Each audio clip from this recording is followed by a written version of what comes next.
W reakcji na wstrzymanie przez USA pomocy dla Ukrainy i nowe cła na Europę, w Szwecji powstały ruchy bojkotujące amerykańskie produkty. Protestujący organizują się przez Facebook, licząc na wywarcie presji na administrację Donalda Trumpa.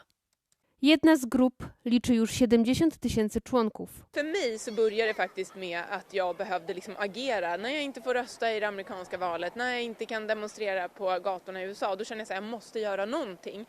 Członkowie dzielą się zaleceniami dotyczącymi alternatywnych możliwości dla amerykańskich towarów i usług. Nie dla wszystkich to wyrzeczenie jest jednak tak oczywiste. Ja, men det är ju svårt också för allting är ju amerikansk touch i så det är hemskt så då ska man nästan bojkotta allting egentligen. Gud, jag tycker det är lite svårt att säga för att man går ju och gör sina dagliga inköp och man tänker kanske inte alltid vart det kommer ifrån.